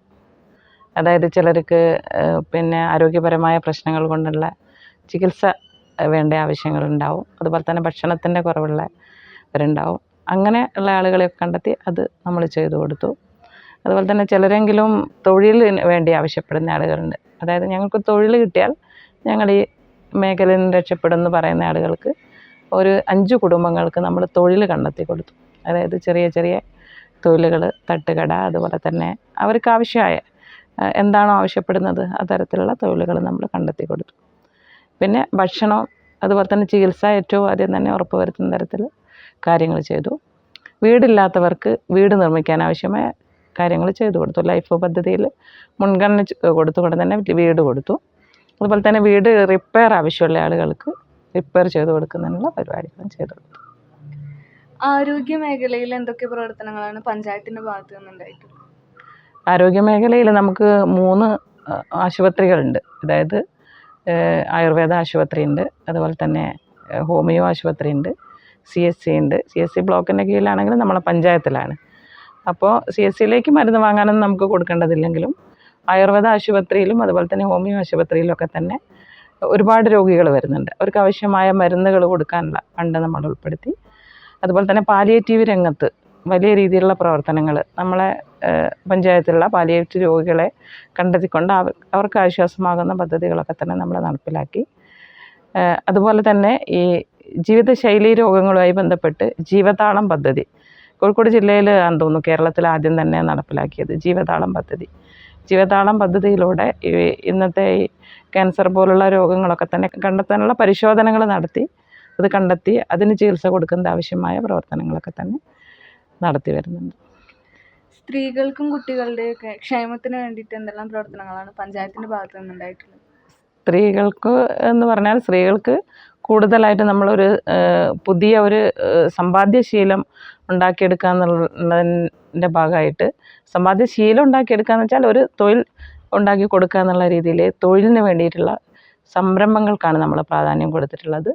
വിവിധ മേഖലകളിൽ സംരംഭങ്ങൾ എന്നുള്ള നിലയിൽ നിലവിൽ ചാണകപ്പൊടി നിർമ്മാണ യൂണിറ്റ്, അതുപോലെ തന്നെ ഒരു വണ്ടി കൊടുത്തുകൊണ്ട്, അതായത് എവിടെയെങ്കിലും പോയിട്ട് കച്ചവടം ചെയ്യാനുള്ള ഒരു വണ്ടി കൊടുത്തുകൊണ്ട് ഉത്സവ സ്ഥലങ്ങളിലും അതുപോലെ തന്നെ ബീച്ച് ഏരിയയിലൊക്കെ തന്നെ ആ ഒരു സംരംഭത്തിന് ഫണ്ട് കൊടുത്തു. അങ്ങനെ വിവിധങ്ങളായ സംരംഭങ്ങൾക്ക് ഫണ്ട് കൊടുത്തു. അതുപോലെ തന്നെ അവരുടെ ആരോഗ്യ പ്രശ്നങ്ങൾ ചെയ്യുന്നതിന് അതിന് വേണ്ടിയിട്ട് പിന്നെ ഇതുപോലെ യോഗ പരിശീലനങ്ങൾ, കുട്ടികൾക്ക് കരാട്ടെ പരിശീലനങ്ങൾ, ഇത്തരത്തിലുള്ള കാര്യങ്ങൾ. പിന്നെ നേരത്തെ പറഞ്ഞ ഷീ മൂവിങ് റെസ്റ്റോറൻറ്റ് എന്ന് പറഞ്ഞുകൊണ്ടാണ് നമ്മൾ ആ സംരംഭത്തിന് പേരിട്ടുകൊണ്ട് എവിടെയും കൊണ്ടുപോയി കച്ചവടം ചെയ്യാനുള്ള ഒരു പ്രവർത്തനങ്ങൾ പ്രധാനമായിട്ടും അതൊക്കെയാണ് ചെയ്തത്. മറ്റു കാര്യങ്ങളൊക്കെ സാധാരണ സ്ത്രീകൾക്ക് വേണ്ട പദ്ധതികളൊക്കെ നമ്മൾ വെക്കുന്നുണ്ട്. അതൊന്നും പിന്നെ പ്രധാനമായിട്ടും പറയേണ്ടതില്ല. കോഴി, ആട് അങ്ങനെയുള്ളതൊക്കെ തന്നെ ആദ്യമേ നമ്മൾ ചെയ്യുന്ന കാര്യങ്ങൾ. അതല്ലാണ്ട് വ്യത്യസ്തമായ കാര്യങ്ങൾ ഇത്തരത്തിലൊക്കെയാണ് ചെയ്യുന്നത്. ഷീ മൂവിങ് റെസ്റ്റോറൻറ്റ്, ചാണകപ്പൊടി നിർമ്മാണ യൂണിറ്റ്, ഇതൊക്കെ. അടുത്തതായി ഇപ്പോൾ ചേമഞ്ചേരി ദുരന്ത സാധ്യത നേരിടുന്ന പ്രദേശങ്ങളാണെങ്കിൽ ദുരന്ത നിവാരണത്തിന് വേണ്ടി എന്തെല്ലാം പ്രവർത്തനങ്ങൾ? ചേമഞ്ചേരി ദുരന്ത നിവാരണം എപ്പോഴും നേരിടുന്ന ഒരു പ്രദേശം തന്നെ. ഞങ്ങളെ പഞ്ചായത്ത് എന്ന് പറഞ്ഞാൽ 3 ഭാഗവും വെള്ളത്താൽ ചുറ്റപ്പെട്ട ഒരു പഞ്ചായത്താണ്. അതായത് ഒരു ഭാഗം കടൽ, അറബിക്കടൽ, മറ്റ് 2 ഭാഗവും പുഴയാണ്. ഒരു ഭാഗം മാത്രമേ കരയുള്ളൂ. അതുകൊണ്ട് തന്നെ നമുക്ക് ഈ ദുരന്ത മേഖല തന്നെയാണ്. അതുകൊണ്ട് കാപ്പാട് ബീച്ച് ഉൾപ്പെടെയുള്ള, കാപ്പാട് തീരം ഉൾപ്പെടെയുള്ള പഞ്ചായത്താണ് നമ്മളത്. അതുകൊണ്ട് തന്നെ ഏത് സമയത്തും കടൽക്ഷോഭം ഉണ്ടാകുന്ന ഒരു പ്രയാസം ഉണ്ടാകുന്നുണ്ട്. അതിന് വേണ്ട ആളുകൾക്ക് പരിശീലനങ്ങൾ കൊടുത്തുകൊണ്ട് ആ രീതിയിൽ പോകുന്നുണ്ട്. അതുപോലെ തന്നെ കടൽ കയറുന്ന സമയത്ത് ഒന്നായിട്ട് വീടുകളിലൊക്കെ വെള്ളം കയറുന്ന സമയത്ത് അതിനെ പ്രതിരോധിക്കാനുള്ള പ്രവർത്തനങ്ങൾ നമ്മൾ ചെയ്യുന്നുണ്ട്. അതുപോലെ തന്നെ കാറ്റ്, മഴ ഇതൊക്കെ വരുന്ന സമയത്ത് മരങ്ങളൊക്കെ മുറിഞ്ഞ് വീഴുന്ന സമയത്തൊക്കെ തന്നെ അത് മുറിച്ചു മാറ്റാനുള്ള ഉപകരണങ്ങൾ ഉൾപ്പെടെ വാങ്ങിക്കൊണ്ട് നമ്മൾ പദ്ധതികൾ രൂപീകരിച്ച് ചെയ്യുന്നുണ്ട്. അതോടൊപ്പം തന്നെ നമ്മൾ വളണ്ടിയർമാരെ കണ്ടെത്തി അവർക്ക് ക്ലാസ് കൊടുത്തുകൊണ്ട് ഏതെല്ലാം മേഖലയിൽ ഓരോ സമയത്തും എന്തെല്ലാം ചെയ്യണം എന്നുള്ള ഒരു ക്ലാസ് ഒരു വളണ്ടിയർമാരെ ഒരു ഗ്രൂപ്പ് തന്നെ നമുക്കുണ്ട്. എപ്പോൾ ഏത് സമയത്ത് വിളിച്ചാലും കിട്ടുന്ന തരത്തിലുള്ള വളണ്ടിയർമാരുടെ ഒരു ഗ്രൂപ്പ് അവരുടെ ക്ലാസ്സൊക്കെ കൊടുത്ത് തയ്യാറാക്കി വെച്ചിട്ടുണ്ട്. അപ്പോൾ 3 ഭാഗവും വെള്ളത്താൽ ചുറ്റപ്പെട്ട ഒരു പ്രദേശമാണ് ചേമഞ്ചേരി എന്ന് പറഞ്ഞത്. അപ്പോൾ തന്നെ ടൂറിസം സാധ്യതയും. അതെ, ടൂറിസം സാധ്യതയും കൂടി ഉണ്ട്. ടൂറിസം സാധ്യത നമുക്കറിയാം, കാപ്പാട് എന്ന് പറഞ്ഞാൽ ചരിത്ര പ്രാധാന്യമുള്ള ഒരു പ്രദേശം കൂടിയാണ് കാപ്പാട്. വാസ്കോഡ് ഗാമ കപ്പലിറങ്ങിയ ഒരു പ്രദേശമാണ്. ഒരുപാട് പിന്നെ എന്താ പറയുക, ചരിത്ര പ്രാധാന്യമുള്ള ഒരു പ്രദേശം കൂടിയാണ്. നമ്മളെ സംസ്ഥാന സർക്കാർ തന്നെ നമ്മളെ കാപ്പാട് പ്രദേശത്തിന് വേണ്ടി ഒരു പദ്ധതിക്ക് ഫണ്ട് വെച്ചിട്ടുണ്ട്. ചരിത്ര മ്യൂസിയം. നമ്മളെ MLA കാനത്തിൽ ജമീല യുടെയൊക്കെ തന്നെ നേതൃത്വത്തിൽ ചരിത്ര മ്യൂസിയം തയ്യാറാക്കുന്നതിന് വേണ്ടിയിട്ടുള്ള വലിയൊരു ഫണ്ട് നമുക്ക് കിട്ടിയിട്ടുണ്ട്. ആ ചരിത്ര മ്യൂസിയം വന്നു കഴിഞ്ഞാൽ തന്നെ നമ്മുടെ കാപ്പാട് ഒന്നാകെ മാറി മറിയുന്ന, അതായത് ഒരുപാട് വിദേശികൾ നമ്മളെ കാപ്പാട് വരുന്നുണ്ടെങ്കിലും അതിൽ കൂടുതൽ ഒരു മുന്നേറ്റം ഉണ്ടാക്കാൻ വേണ്ടി സാധിക്കും. അതിന് നമ്മൾ സ്ഥലം കണ്ടെത്തിക്കൊണ്ടിരിക്കുകയാണ്. സ്ഥലം കണ്ടെത്തി കഴിഞ്ഞാൽ മ്യൂസിയത്തിൻ്റെ പ്രവർത്തനം നടക്കും. അതോടൊപ്പം തന്നെ ഞാൻ പറഞ്ഞല്ലോ നേരത്തെ, അതിദരിദ്ര മേഖലയിലുള്ള ആളുകൾക്ക് സംരംഭം കൊടുത്തു. അതൊക്കെ തന്നെ നമ്മൾ ആ തീരദേശത്ത് വെച്ചുകൊണ്ട് അവർക്കതൊരു വലിയ കാര്യമായിരിക്കും. പിന്നെ ബ്ലൂ ഫ്ലാഗ് സർട്ടിഫിക്കേഷൻ കിട്ടിയ ബീച്ച് കൂടിയാണ് നമ്മളത്. അപ്പോൾ ആ സാധ്യതകളൊക്കെ ഉപയോഗപ്പെടുത്തി നമ്മളവിടെ സംരംഭങ്ങൾ ഉൾപ്പെടെയുള്ള കാര്യങ്ങൾ നമ്മൾ ചെയ്യുന്നുണ്ട്. അതുപോലെ തന്നെ തീരദേശത്ത് കാപ്പാട് തന്നെയാണ് നമ്മുടെ ഒരു ആർട്ട് ഗാലറി, പഞ്ചായത്തിൻ്റെ ആർട്ട് ഗാലറി പ്രവർത്തിക്കുന്നുണ്ട്. അപ്പോൾ ആർട്ട് ഗാലറിയിൽ ചിത്ര പ്രദർശനങ്ങൾ, പല മേഖലയിലുള്ള ആളുകൾ വന്ന് ചിത്ര പ്രദർശനം ചെയ്യുന്നുണ്ട്. അങ്ങനെയൊക്കെ ഒരുപാട് കാര്യങ്ങൾ ചെയ്യുന്നുണ്ട്. ഇപ്പോൾ കാർഷിക മേഖല എന്ന് പറയുമ്പോൾ പഞ്ചായത്തിൻ്റെ ഭാഗത്തു നിന്ന് എന്തെല്ലാം പ്രവർത്തനങ്ങളാണ് കാർഷിക മേഖലയ്ക്ക് വേണ്ടിയിട്ട്? കാർഷിക മേഖലയ്ക്ക് പ്രാധാന്യം കൊടുക്കുന്ന ഒരു പഞ്ചായത്താണ് നമ്മളെ ചേമഞ്ചേരി. നമ്മൾ 20% തുക, 30% തുക കാർഷിക മേഖലയിലേക്ക് വെക്കണം നിർബന്ധം പറയുമ്പോൾ അതിൽ കൂടുതൽ തുക നമ്മൾ മാറ്റി വെക്കുന്നുണ്ട് കാർഷിക മേഖലയ്ക്ക് പ്രാധാന്യം കൊടുത്തുകൊണ്ട്. പ്രധാനമായിട്ടും നമ്മൾ തെങ്ങ് കൃഷിയുള്ള ഒരു പ്രദേശം കൂടിയാണ്. അതുകൊണ്ട് തെങ്ങ് കൃഷിക്കാർക്ക് ജൈവവളം കൊടുത്ത് എല്ലാ വർഷവും തെങ്ങിന് വളമിടുന്ന തരത്തിലേക്കുള്ള ഒരു പദ്ധതി നമ്മൾ വെക്കാറുണ്ട്. അതുപോലെ തന്നെ നെൽകൃഷി, പരിമിതമായ സ്ഥലമേ ഉള്ളെങ്കിലും നെൽകൃഷിക്ക് നമ്മൾ പ്രോത്സാഹനം കൊടുക്കുന്നുണ്ട്. ഇടവിള കൃഷിക്ക് പ്രോത്സാഹനം കൊടുക്കുന്നുണ്ട്. പച്ചക്കറി കൃഷിക്ക് പ്രോത്സാഹനം കൊടുക്കുന്നുണ്ട്. ഇപ്പം ഇന്ന് നേരിടുന്ന ഒരു പ്രയാസം എന്ന് പറഞ്ഞാൽ കൃഷിക്കാർക്ക് ഈ മറ്റ് ജീവികളുടെ ശല്യം, മുള്ളൻ പന്നി പോലെയുള്ള ജീവികളുടെ ശല്യം കൊണ്ട് കൃഷി ചെയ്യാൻ പറ്റാത്തൊരു സ്ഥിതിയുണ്ട്. അത് നമ്മൾ ഇപ്രാവശ്യം പദ്ധതിയിൽ അവന് ഈ കൃഷി ചെയ്യുന്ന ആളുകൾക്ക് 25 സെൻറ്റ് സ്ഥലത്തെങ്കിലും കൃഷി ചെയ്യുന്ന ആളുകൾക്ക് കമ്പിവേലി വെച്ചുകൊണ്ട് ആ കൃഷി സംരക്ഷിക്കാൻ ആവശ്യമായ ഒരു പദ്ധതി നമ്മൾ വെച്ചിട്ടുണ്ട്.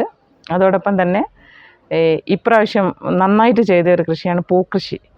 നമ്മൾ ഓണക്കാലത്ത് മാത്രമല്ല, ഓണം കഴിഞ്ഞതിന് ശേഷം ഇപ്പോഴും നവരാത്രി കാലങ്ങളിലൊക്കെ തന്നെ നല്ലവണ്ണം നമ്മളെ പഞ്ചായത്തിൽ ആവശ്യമായ പൂവുണ്ടാക്കാൻ വേണ്ടി നമുക്ക് സാധിച്ചിട്ടുണ്ട്. ഒരു 10 ഗ്രൂപ്പിനെ ഉൾപ്പെടുത്തിക്കൊണ്ട് നമ്മൾ നന്നായിട്ട് ചെണ്ടുമല്ലി കൃഷി ചെയ്തു.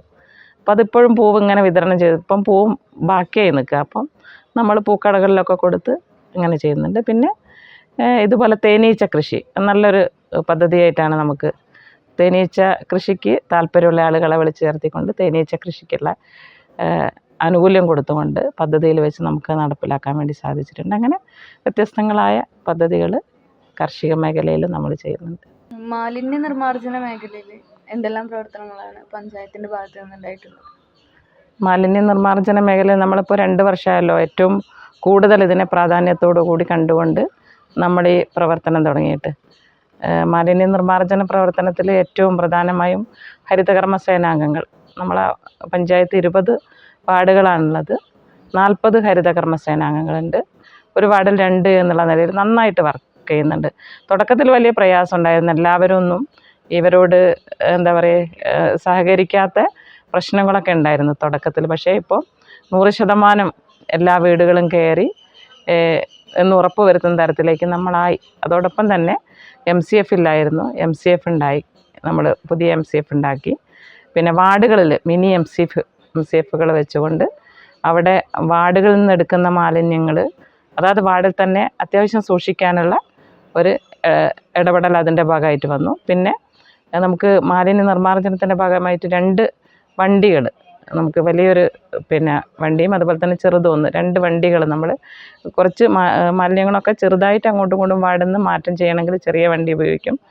മാലിന്യം ഒന്നിച്ച് എടുത്ത് മാറ്റുന്നതിന് വേണ്ടി 2 വണ്ടികളൊന്ന് കോർപ്പറേഷൻ നമുക്ക് തന്നതാണ്. അതുപോലെ തന്നെ ചെറിയൊരു വണ്ടി നമ്മൾ പഞ്ചായത്തും വാങ്ങി. അങ്ങനെ നന്നായിട്ട്. അതുമാത്രമല്ല, നമ്മളെല്ലാ വീടുകളിലും മാലിന്യം സംസ്കരിക്കുന്നതിന് വേണ്ടിയിട്ടുള്ള ഒരു പദ്ധതി രൂപീകരിച്ചിട്ടുണ്ട്. എല്ലാ വീടുകളിലും റിങ് കമ്പോസ്റ്റ് നമ്മൾ നടപ്പിലാക്കി. ഇനിയിപ്പം വളരെ കുറഞ്ഞ വീടുകളിൽ മാത്രമാണ് റിങ് കമ്പോസ്റ്റ് എന്നുള്ള പദ്ധതി നടപ്പിലാക്കാനുള്ള കുറച്ച് വീടുകൾ മാത്രമാണുള്ളത്.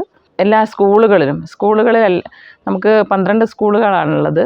അതിൽ 4 സർക്കാർ സ്കൂളുകൾ 4 എണ്ണമാണെങ്കിലും മാലിന്യ നിർമ്മാർജ്ജനം നമ്മൾ ആ വകഭേദമൊന്നും വെക്കാതെ തന്നെ എല്ലാ സ്കൂളുകളിലും നമുക്ക് മാലിന്യ നിർമ്മാർജ്ജനത്തിൻ്റെ ഭാഗമായിട്ട് ബയോഗ്യാസ് പ്ലാന്റ് കൊടുത്ത സ്കൂളുകളിൽ അത് വലിയ വിജയമാക്കാൻ വേണ്ടി സാധിച്ചിട്ടുണ്ട്. കാര്യം സ്കൂളുകളിൽ അത്യാവശ്യം ഒരു പാല് തിളപ്പിക്കാനും അതുപോലെ തന്നെ ഒരു ഉപ്പേരി വെക്കാനും വെള്ളം ചൂടാക്കാനും ഒക്കെയുള്ള ഗ്യാസ് അതിൻ്റെ ഭാഗമായിട്ട് കിട്ടുന്നുണ്ട്. മാലിന്യ ആ തരത്തിലേക്ക് പോകുന്നുണ്ട്. പിന്നെ കുട്ടികൾക്ക് 3 തരത്തിലുള്ള ബിന്ന് എല്ലാ സ്കൂളുകളിലും നമ്മൾ കൊടുത്തു. അതായത് 3 തരം മാലിന്യങ്ങൾ നിക്ഷേപിക്കാനുള്ള ബിന്ന് കൊടുത്തു. പിന്നെ അത്യാവശ്യം വേണ്ട സ്കൂളുകൾക്ക് റിങ് കമ്പോസ്റ്റ്, സോക്ക് പിറ്റ് ഉൾപ്പെടെയുള്ള കാര്യങ്ങൾ നമ്മൾ കൊടുത്തു. പിന്നെ മാലിന്യ നിർമ്മാർജ്ജനത്തിൻ്റെ ഭാഗമായിട്ട് തന്നെയാണല്ലോ നമ്മളെ ബാത്റൂം സൗകര്യങ്ങൾ, ടോയ്ലറ്റ് കോംപ്ലക്സ്, അതൊക്കെ തന്നെ നമ്മൾ എല്ലാ സ്കൂളുകളിലും നമുക്ക് കൊടുക്കാൻ വേണ്ടി സാധിച്ചിട്ടുണ്ട്. നല്ല രീതിയിൽ മാലിന്യ നിർമ്മാർജ്ജന പ്രവർത്തനങ്ങൾ നമുക്ക് മുന്നോട്ട് കൊണ്ടുപോകാൻ വേണ്ടി പഞ്ചായത്തിന് കഴിയുന്നുണ്ട്. വിദ്യാഭ്യാസ മേഖലയിൽ നമ്മൾ ചേമഞ്ചേരി ഗ്രാമപഞ്ചായത്ത് തനതായ പ്രവർത്തനങ്ങൾ കുറേ വർഷങ്ങളായിട്ട് നടക്കുന്നതാണ്. പിന്നെ വിദ്യാഭ്യാസ മേഖലയിൽ കുറേ മുൻപ് തന്നെ നമ്മൾ സ്കൂളുകളിലെ വിദ്യാർത്ഥികളെ കൊണ്ട് തന്നെ കുരുത്തോല എന്ന ഒരു പുസ്തകം തയ്യാറാക്കിച്ചു. അതിനുശേഷം തുടർച്ചയായിട്ടുള്ള വർഷങ്ങളിലൊക്കെ തന്നെ വിദ്യാഭ്യാസ മേഖലയിൽ നല്ല രീതിയിലുള്ള പ്രവർത്തനങ്ങൾ നടത്തി. ഈ ഒരു പുതിയ ഭരണസമിതി വന്നതിന് ശേഷം നമ്മൾ കോവിഡിൻ്റെ സമയത്താണല്ലോ ഭരണസമിതി വന്നത്. ആ സമയത്ത് 2 വർഷം കുട്ടികൾക്ക് സ്കൂളിൽ പോകാൻ കഴിയാത്തൊരവസ്ഥ വന്നു. ഓൺലൈൻ പഠനമായിരുന്നല്ലോ. അപ്പോൾ ഓൺലൈൻ പഠനത്തിൻ്റെ ഭാഗമായിട്ട് തന്നെ തുടക്കത്തിൽ 1-2 ക്ലാസ്സിലെ കുട്ടികളൊക്കെ തന്നെ വലിയ പിന്നോക്കാവസ്ഥയിലേക്ക് പോകും. എത്രയായാലും നമ്മൾ സ്കൂളിൽ പോയി പഠിക്കുന്ന ഒരു രീതിയാവില്ലല്ലോ. അതുകൊണ്ട് തന്നെ നമ്മൾ പ്രോജ്വലം എന്ന് പറഞ്ഞൊരു പദ്ധതി തയ്യാറാക്കി. പ്രോജ്വലം എന്ന പദ്ധതിക്ക് പേരിട്ടുകൊണ്ട് 3-4 ക്ലാസ്സുകളിൽ പഠിക്കുന്ന കുട്ടികൾക്ക് ഒരു സ്പെഷ്യൽ ഒരു പുസ്തകങ്ങളൊക്കെ തയ്യാറാക്കി, അതിൻ്റെ മൊഡ്യൂളൊക്കെ തയ്യാറാക്കി 3-4 ക്ലാസ്സിലെ പഠിക്കുന്ന കുട്ടികൾക്ക് പ്രത്യേക ക്ലാസ് കൊടുത്തു നമ്മൾ പഞ്ചായത്ത് തന്നെ. അതിന് അധ്യാപകരെയൊക്കെ നമ്മൾ വെറുതെ സർവീസിൽ നിന്ന് പിരിഞ്ഞിട്ടുള്ള അധ്യാപകർ ഒക്കെ തന്നെ ഒരു വേതനമില്ലാതെ തന്നെ അവർ നമ്മളെ സഹായിച്ച് ശനി ഞായർ ദിവസങ്ങളിലൊക്കെ തന്നെ പ്രത്യേക ക്ലാസ്, അതായത് പിന്നെ എല്ലാ വിഷയങ്ങളിലും പിന്നെ അക്ഷരാഭ്യാസം കുറവായിരിക്കും. അപ്പോൾ 2 വർഷം അവർക്ക് പഠനത്തിൽ നിന്ന് പിന്നോക്കാവസ്ഥയിലേക്ക് പോയൊരു പ്രയാസം ഉള്ളത് കൊണ്ട് തന്നെ എല്ലാ വിഷയങ്ങളിലും കണക്ക്, ഇംഗ്ലീഷ്, മലയാളം, അതുപോലെ തന്നെ പരിസ്ഥിതി പഠനം ഒക്കെ തന്നെ ഉൾപ്പെടുത്തിക്കൊണ്ടുള്ള ഒരു മൊഡ്യൂളാണ് തയ്യാറാക്കിയത്. അങ്ങനെ ക്ലാസ് കൊടുക്കാൻ വേണ്ടി നമുക്ക് സാധിച്ചിട്ടുണ്ട്. 1 വർഷം നീണ്ടു നിൽക്കുന്ന ഒരു ക്ലാസ് കൊടുത്തു. പിന്നെ ഭാഷാ പോഷണം എന്ന് പറഞ്ഞുകൊണ്ട് ഭാഷയിൽ കൂടുതൽ പരിജ്ഞാനം കുട്ടികൾക്ക് ഉണ്ടാക്കുന്നതിന് വേണ്ടിയിട്ടുള്ള ഒരു വർക്ക് നടത്താൻ വേണ്ടി സാധിച്ചിട്ടുണ്ട്. അതോടൊപ്പം തന്നെ കായികമായിട്ട് കുട്ടികൾക്ക് അവബോധം ഉണ്ടാക്കുന്നതിന് വേണ്ടി കായിക പരിശീലനം മാത്രമല്ല കായിക മേളകൾ ഒക്കെ തന്നെ കുട്ടികളെ സെലക്ട് ചെയ്തുകൊണ്ട് നമുക്ക് കൊടുക്കാൻ വേണ്ടി സാധിച്ചിട്ടുണ്ട്.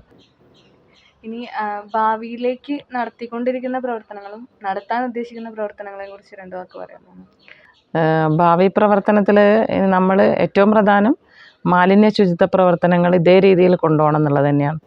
അപ്പോൾ നമുക്കറിയാം, നമ്മൾ കേരളം മാലിന്യമുക്ത കേരളമാക്കുന്നതിൻ്റെ ഭാഗമായിട്ട് വിവിധങ്ങളായ പ്രവർത്തനങ്ങൾ നമ്മൾ നടന്നു വരുന്നുണ്ട്. നമ്മൾ കേരളക്കാരെ സംബന്ധിച്ചിടത്തോളം വിദ്യാഭ്യാസവും ആരോഗ്യവും ഒക്കെ ഉള്ള ഒരു ജനത തന്നെയാണ്. പക്ഷേ മാലിന്യ സംസ്കരണത്തിലാണ് നമ്മൾ കുറച്ചും കൂടി കുട്ടികൾ ഉൾപ്പെടെയുള്ള ആളുകൾക്ക് അതിൻ്റെ ഒരു ബോധം ഉണ്ടാക്കി കൊടുക്കുന്നതിൻ്റെ ആവശ്യമായ പ്രവർത്തനങ്ങൾ നമ്മൾ ഇനിയും നല്ല രീതിയിൽ തന്നെ മുന്നോട്ട് കൊണ്ടുപോകണം എന്നുള്ളതാണ് നമ്മളൊരാഗ്രഹം. പിന്നെ അതുപോലെ തന്നെ സ്ത്രീകൾ എന്നുള്ള നിലയിൽ ഒരു സ്വയം വരുമാനം ഉണ്ടാക്കുന്ന തരത്തിലേക്ക് സ്ത്രീകളെ സമൂഹത്തിൻ്റെ മുഖ്യധാരയിലേക്ക് കൊണ്ടുവരണം എന്നുള്ള രീതിയിൽ നമ്മൾ വിചാരിക്കുന്നുണ്ട്. അതുപോലെ തന്നെ കുട്ടികളുടെ വിദ്യാഭ്യാസ പ്രവർത്തനങ്ങൾക്ക് സ്കൂളിൻ്റെ പ്രവർത്തനങ്ങളോടൊപ്പം തന്നെ ഗ്രാമപഞ്ചായത്തും അതിലൊരു ഇടപെടൽ നടത്തണമെന്നുള്ളതുണ്ട്. അതുപോലെ തന്നെ ഇന്ന് നമ്മൾ ഏറ്റവും നേരിടുന്ന ഒരു പ്രയാസമാണ് ലഹരിയായി ബന്ധപ്പെട്ടുള്ള പ്രശ്നങ്ങൾ. അത് നമ്മൾ സമൂഹത്തിനെ ആകെ കാർന്നു തിന്നുന്ന തരത്തിലുള്ള ഒരു ലഹരി ഉപയോഗം നമ്മളെ കുട്ടികളിലടക്കം വന്നുകൊണ്ടിരിക്കുന്നുണ്ട്. അതിന് ഒരു ബോധവൽക്കരണ ക്ലാസ് കൊണ്ടൊന്നും അത് തീർക്കാൻ കഴിയില്ലെങ്കിലും അതിനെങ്ങനെയൊക്കെ നമുക്ക് സമൂഹത്തിൽ ഇടപെടാൻ കഴിയുമെന്ന് വെച്ചാൽ ആ തരത്തിലേക്ക് നമുക്ക് ഇടപെടണം എന്നുണ്ട്. പിന്നെ നമുക്കറിയാം, കാർഷിക മേഖല നിന്ന് കഴിഞ്ഞെങ്കിൽ മാത്രമേ നമുക്ക് മുന്നോട്ട് ഉള്ള ഒരു പുതിയ തലമുറയ്ക്ക് പോലും കാർഷിക മേഖല അന്യം നിന്ന് പോവാതെ കാത്തു സൂക്ഷിക്കേണ്ട ഒരു ഉത്തരവാദിത്വം നമുക്കുണ്ട്. അപ്പോൾ കാർഷിക മേഖലയെ നമ്മൾ ആ രീതിയിൽ തന്നെ കണ്ടുകൊണ്ട് മുന്നോട്ട് പോകണം. പിന്നെ നമ്മളെ ക്ഷേമ പ്രവർത്തനങ്ങൾ എന്ന് പറയുമ്പോൾ പിന്നെ ഏറ്റവും പ്രധാനം വീടിൻ്റെ ഒക്കെ ഗുണഭോക്താക്കളായിരുന്നു നമുക്ക് ഒരുപാടുള്ളത്. അപ്പോൾ ഞങ്ങളെ പഞ്ചായത്തിനെ സംബന്ധിച്ചിടത്തോളം അതിൽ ഞങ്ങൾക്ക് വലിയ ചാരിതാർത്ഥ്യത്തോടു കൂടിയാണ് ഈ ഒരു ഭരണസമിതി കാലം ഇറങ്ങിപ്പോകാൻ വേണ്ടി സാധിക്കുന്നുണ്ട് ഉള്ളത്. 400ഓളം വീടിൻ്റെ അപേക്ഷകർ നമ്മളെ പഞ്ചായത്തിലുണ്ടായിരുന്നു. ആവശ്യപ്പെട്ട മുഴുവൻ ആളുകൾക്കും നമുക്ക് വീട് കൊടുക്കാൻ കഴിഞ്ഞു എന്നുള്ളത് വലിയ ചാരിതാർത്ഥ്യത്തോടു കൂടി തന്നെയാണ് നമ്മളെ ഭരണസമിതി കാണുന്നത്. കാരണം അതിനൊരു മുൻഗണന നമ്മൾ ഭരണസമിതി വെച്ചിട്ടുണ്ടായിരുന്നു. അതായത് 20% തുകയാണ് ലൈഫിന് വേണ്ടി മാറ്റിവെക്കാൻ വേണ്ടി സർക്കാർ പറയുന്നതെങ്കിലും ഞങ്ങളൊരു 30% തുക മാറ്റിവെച്ചുകൊണ്ട് ഒരു ലോണൊക്കെ ഹഡ്കോന്നൊരു ലോണൊക്കെ എടുത്തുകൊണ്ട് മുഴുവൻ ആളുകൾക്കും വീട് കൊടുക്കാൻ നമുക്ക് സാധിച്ചിട്ടുണ്ട്. എനിക്ക് തോന്നുന്നു കേരളത്തിൽ അങ്ങനെ ഒരു പഞ്ചായത്തിന് സാധിച്ചിട്ടുണ്ടാവുകയെന്ന് തോന്നുന്നു. പിന്നെ സാങ്കേതിക പ്രശ്നങ്ങളിൽ ഇപ്പോൾ CRZ-ൻ്റെ 50 മീറ്ററിൻ്റെ ഒക്കെ കാര്യങ്ങൾ താഴോട്ട് വരുന്നേ ഉള്ളൂ. അപ്പോൾ അത് കിട്ടിക്കഴിഞ്ഞാൽ കുറച്ച് പേരെ കൂടി നമുക്ക് ഉൾപ്പെടുത്താൻ വേണ്ടി സാധിക്കും. മറ്റ് എല്ലാവർക്കും നമുക്ക് കൊടുക്കാൻ വേണ്ടി സാധിച്ചിട്ടുണ്ട്. ഇനിയും തുടർച്ചയായി അതൊരു സമയം കൊണ്ട് തീരുന്നതല്ല, തുടർച്ചയായി ആവശ്യക്കാർ വരുന്ന സമയത്ത് ഒരു വീടെന്ന സ്വപ്നം സാക്ഷാത്കരിക്കാൻ ഗ്രാമപഞ്ചായത്തിന് കഴിയണമെന്നുള്ള ഒരാഗ്രഹം കൂടിയുണ്ട്. അപ്പോൾ ഇത്രയും നേരം ചേമഞ്ചേരി പഞ്ചായത്തിൻ്റെ വിശേഷങ്ങൾ പങ്കുവച്ചതിന് നന്ദി.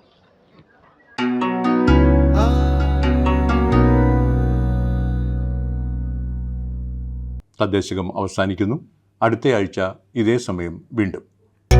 തദ്ദേശകം.